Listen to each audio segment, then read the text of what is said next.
पाकिस्तान से तनाव के बीच अखिलेश यादव ने एक और खतरे से किया आगाह। नमस्कार दोस्तों, जनता की आवाज़ हरदोई में आपका स्वागत है। अगर आप हमारे न्यूज़ चैनल पर नए हैं तो हमें सब्सक्राइब जरूर करें। सपा अध्यक्ष अखिलेश यादव ने एक लंबी पोस्ट के जरिए कई मुद्दों को लेकर सरकार को आगाह किया है कि हर तरह की गतिविधि इंटरनेट पर ही निर्भर करती है। ऐसे में कम्युनिकेशन संवेदनशील मुद्दा बन जाता है।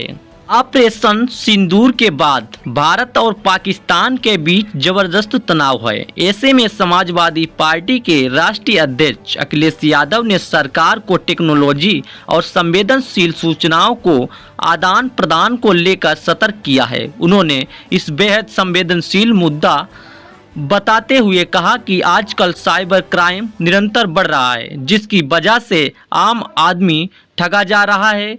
इसके साथ ही उन्होंने अंतर्राष्ट्रीय संबंधों को लेकर भी विशेष सतर्कता बरतने की सलाह दी है और कहा है कि हम ये कभी नहीं कह सकते हैं कि कोई स्थायी मित्र है।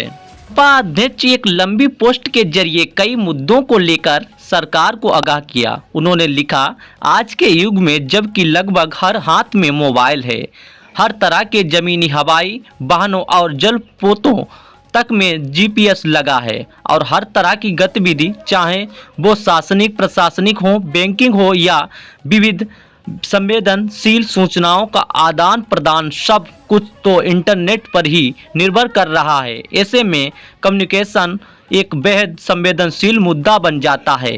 अखिलेश यादव ने तकनीक को लेकर चेतना जताई है।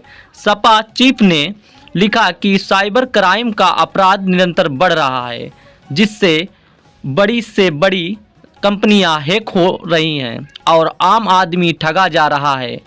ये ठीक है कि टेक्नोलॉजी का विकास बेसिक होता है और जो तकनीक के क्षेत्र में सबसे ज़्यादा अधिक विकसित होता है उससे तकनीकी ली जाती है, लेकिन ऐसी सेवाओं पर देश की सरकार का निर्णय नियंत्रण हर हाल में संभव होना ही चाहिए, जिससे सरकार चाहे तो किसी आपातकाल या विपरीत परिस्थितियों या खराब हालतों में ऐसी विदेशी कंपनियों का तत्काल नियंत्रण कर सके।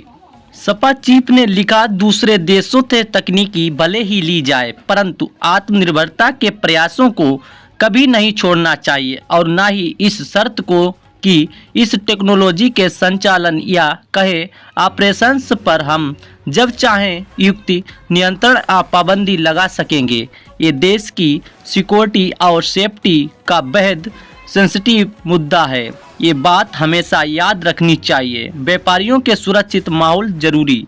उन्होंने लिखा कि एक तरफ सरकार अपनी एजेंसियों का दुरुपयोग करके स्थानीय कारोबारियों को परेशान करती है, निवेश करने वालों से कमीशन मांगती है, जिससे देश के उद्योगपति से लेकर स्टार्टअप तक प्रोत्साहित होते हैं, और दूसरी तरफ विदेशी कंपनियों के लिए स्वागत द्वार बनाती है।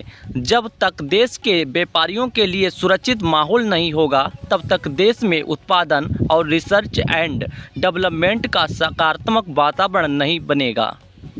ऐसे में हम चीन जैसे देशों से आयात करके अपना धन उन्हें देते रहेंगे। निर्यात से ज़्यादा आयात करने से जन्मे व्यापार घाटे से नुकसान उठाते रहेंगे। इसके स्थान पर लक्ष्य से होना चाहिए कि देश से स्वावलंबी बने।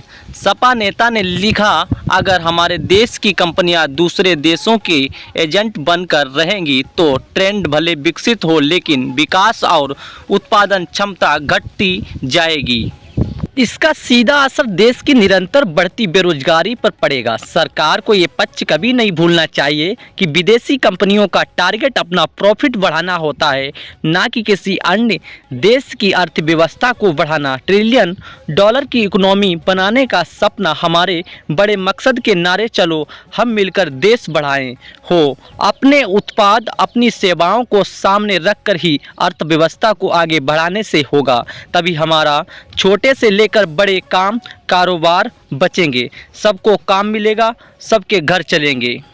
कन्नौज सांसद ने लिखा, अपने देश के सांस्कृतिक मूल्य और आदर्श शांतिपूर्ण नीतियां स्वतंत्रता, समानता, स्वावलंबता और एकता, अखंडता प्रतिरक्षा बंधुता हर इंसान की गरिमा, प्रतिष्ठा, कल्याणकारी राज्य की अवधारणा सत्य विकास पर आधारित